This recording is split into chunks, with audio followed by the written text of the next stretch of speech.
ஒரு பெரிய அழகான காட்டில் சிட்டுக்குருவி ஒன்று மகிழ்ச்சியாக விளையாடிக் கொண்டிருந்தது. அதே காட்டில் பலம் வாய்ந்த யானை ஒன்று ஒரு கனமான மரக்கிளையை தூக்க முடியாமல் சோர்வுடன் அமர்ந்திருந்தது.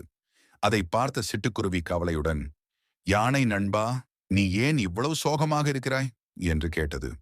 யானை தனது பிரச்சனையை சொன்னபோது சிட்டுக்குருவி உற்சாகமாக சிரித்துக்கொண்டே, நான் உனக்கு உதவ முடியும். நீ பலமானவன்.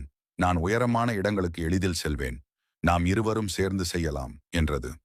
முதலில் சிட்டுக்குருவி யானையின் தும்பிக்கை மீது ஏறி அதன் உயரமான கிளையில் இருந்த கொட்டையை எடுத்து யானையிடம் கொடுத்தது.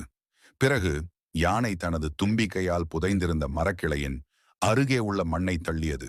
மண் தளர்ந்தவுடன் சிட்டுக்குருவி தனது சிறிய கால்களால் தடைகளை அகற்ற உதவியது. சிறிது நேரத்தில் இருவரும் இணைந்து தங்கள் பலத்தையும் அறிவையும் பயன்படுத்தி மரக்கிளையை அப்புறப்படுத்தினர். யானை சந்தோஷத்தில் பிளிரியது. யானை, நண்பா, உன் சிறிய அறிவு எவ்வளவு பெரிய பலனை அளித்தது. உன்னால் தான் இது முடிந்தது என்றது. அதற்கு சிட்டுக்குருவி, நாம் இருவரும் இணைந்து செயல்பட்டால் எல்லாமே சாத்தியமே என்று பதிலளித்தது. இருவரும் சிரித்து சிறந்த நண்பர்களாக அங்கிருந்து சென்றனர். நீதி: ஒத்துழைப்புடன் செயல்பட்டால் வெற்றி நிச்சயம்.